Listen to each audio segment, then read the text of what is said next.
The movie opens with Jake, one of the main characters, waking up energized and ready for his first day on a new job as an undercover narcotics officer. He's been assigned to the tough, crime-ridden streets of Los Angeles. No sooner does his day start when he receives a phone call from Alonso, the seasoned leader of his unit. Alonso requests that Jake meet him immediately. Upon meeting, Jake and Alonso engage in a brief but telling conversation. It becomes evident that this is not going to be a typical police assignment. Alonso brings Jake to his car, which he affectionately refers to as his office. Inside this mobile headquarters, Alonso quickly makes it clear the rules of the police academy won't apply here. To make it through, Jake will have to unlearn everything he thought he knew about policing and survival. Wanting to impress and earn his stripes, Jake assures Alonso that he's willing to adapt and follow his lead. Satisfied, Alonso decides it's time for some practical experience. They set out to observe a local drug dealer in action, who Alonso reveals is one of his informants. After witnessing a drug deal, they swoop in, arresting the buyers and confiscating not just the drugs but also any valuable possessions the buyers have. Next, Alonso presents a test that blurs the lines of morality and legality. He argues that a competent narcotics officer should intimately know the substances they're combating. Pressured by the situation, Jake initially refuses to consume the drug. However, the tension escalates as Alonso forces him at gunpoint to take a hit. Reluctantly, Jake gives in. As he begins to feel the effects, Alonso casually mentions that the drug was laced with angel dust, a substance known to induce hallucinations and severely impair judgment. Jake immediately feels a wave of regret and realizes the depth of the situation he's now part of. Alonso then introduces Jake to Roger, a seasoned LAPD veteran who also doubles as a drug contact. Roger has been a longtime friend of Alonso. The atmosphere grows tense when Roger questions Alonso about an ongoing issue he has with some Russians, a topic Alonso dismisses as unimportant. The meeting turns into a speculative conversation about whether or not Jake has what it takes to navigate the dangerous streets of Los Angeles. Continuing their action-packed and ethically complicated day, Jake and Alonso leave Roger's house. As they're driving, Jake spots a young girl in an alleyway who is about to be sexually assaulted by two homeless men. Instantly, he shouts at Alonso to stop the car. Without hesitation, Jake leaps out and confronts the two men. A fight ensues, and Jake successfully takes down both attackers. Just as Jake is comforting the girl, Alonso takes a moment to torment the subdued men before letting them go. The young girl leaves the scene, but not before Jake finds her dropped wallet and puts it in his pocket for safekeeping. Back in the car, Jake can't hide his displeasure about Alonso letting the attackers go free. Alonso counters by advising Jake to focus on catching the big fish rather than worrying about small-time lawbreakers. Moving on to the next phase of their mission, they plan to buy drugs from a wheelchair-bound dealer, with Jake posing as a potential customer. However, the plan quickly falls apart as the dealer immediately identifies Jake as a cop and makes a fast exit. Alonso is quick to catch up with him, using intimidation to force the dealer into divulging the name of his boss. Armed with this new information, they head to the boss's residence. Located in a neighborhood where even the mere presence of gang members openly carrying firearms doesn't raise eyebrows, Jake and Alonso burst into the house, guns drawn. Alonso finds a stash of money and then starts to play it off as though they've entered the wrong house by mistake. However, as they're leaving, one of the women in the house realizes that the search warrant Alonso presented is a fake. She shouts out that they've been robbed, alerting the nearby Crips gang members who immediately open fire. After the gunfire with the gang members, Alonso quickly jumps back into the car, allowing him and Jake to make a fast getaway. They head into a neighborhood controlled by the Bloods gang, where Alonso lives with his girlfriend and son.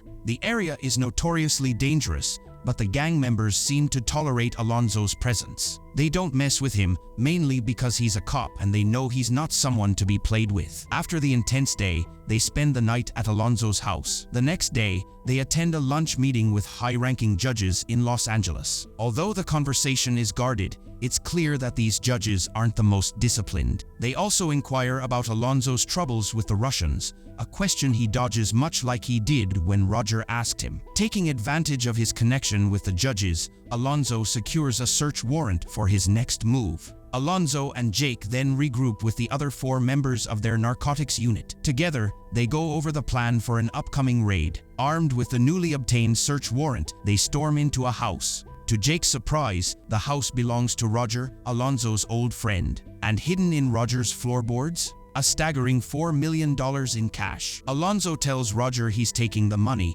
but what Roger doesn't know is that Alonso plans to kill him. The team starts tearing up the floor to get the money. Jake, however, refuses his share, causing unease among the rest of the team. Soon after, Alonso instructs Jake to shoot Roger. Jake, believing it's a dark joke, refuses to pull the trigger. Without hesitation, Alonso takes matters into his own hands and kills Roger himself. His justification is chillingly simple. In this line of work, it's not what you know, but what you can prove that matters. Alonso then unveils his elaborate plan. He intended to shoot another member of their team, Jeff, using one of Roger's guns and make it look like self-defense by also shooting Jeff's vest. However, when Jeff is actually shot, one of the bullets manages to penetrate the vest. Frantic and in pain, Jeff pleads with Alonso to call an ambulance. The movie continues to blur the lines between good and bad, right and wrong. Alonso's character grows more complex, while Jake grapples with the harsh realities and ethical dilemmas that come with life on the job. The tension between them rises, leaving us on the edge of our seats wondering how far each will go. Jake is in utter disbelief at the events unfolding in front of him. The situation reaches a boiling point when Alonso tries to force him at gunpoint to comply with his twisted plan. But Jake, summoning a surge of courage, snatches a shotgun and aims it at Alonso and his team.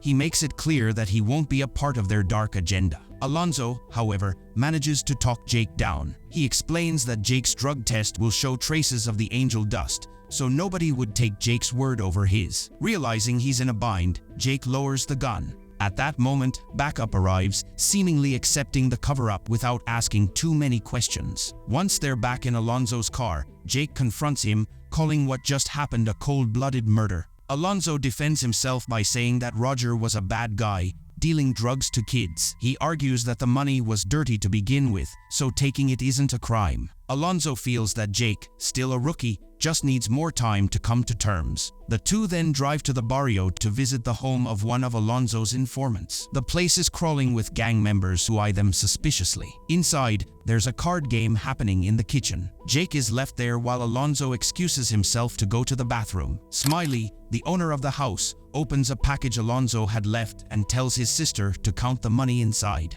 Jake, still in the kitchen, sits down to join the card game. A brief chat about Jake's sidearm ensues. It turns out to be a trick to disarm him. Smiley then drops a bombshell. Alonso had intentionally left Jake behind as part of a bigger plan. Smiley explains the root of Alonso's problems. A Russian gangster had been messing with Alonso, and in a fit of rage, Alonso killed him. The Russians' bosses gave Alonso an ultimatum: cough up $1 million by midnight as compensation or face deadly consequences. Realizing he's been set up, Jake fights for his life but gets overwhelmed by Smiley and his gang. They drag him into the bathroom, ready to end his life with a bullet. But just as they're about to pull the trigger, one of the gang members decides to check Jake's wallet. Inside, they find the wallet of the girl Jake had saved earlier. Smiley, curious, questions Jake about it. Jake explains he had saved Smiley's cousin from an assault. After confirming the story with his cousin, Smiley decides to spare Jake's life as a token of gratitude for saving his family. Shaken to his core and hungry for revenge,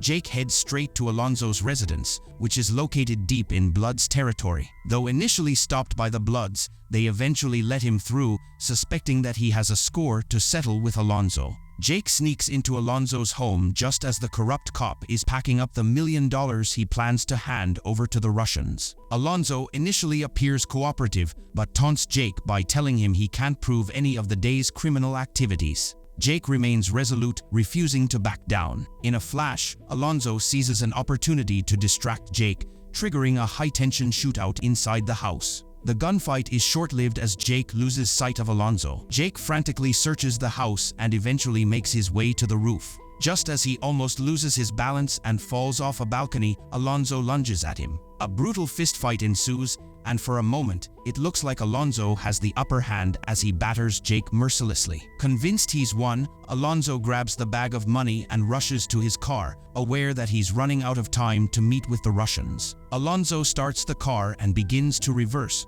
only to be shocked when Jake, showing incredible resilience, leaps onto the car's windshield. In a frantic attempt to shake Jake off, Alonso drives erratically, zigzagging through the streets. But his reckless driving leads to a crash that temporarily knocks him unconscious, giving Jake a critical moment to regain control of the increasingly dire situation. After the crash, Jake wastes no time in pulling Alonso out of his damaged car, holding him at gunpoint. The two men stand off in the middle of the street, encircled by local gang members who've had enough of Alonso's manipulation. Alonso, sensing the tide has turned against him, tries to regain control by offering a fortune to anyone willing to shoot Jake. However, the gang members, weary of Alonso's dominance and exploitation, decline his offer. One of them turns his gun toward Alonso instead, giving Jake the green light to walk away with a bag full of money. As Jake leaves, Alonso shouts and curses, but his fate now rests in the hands of the very people he used to control.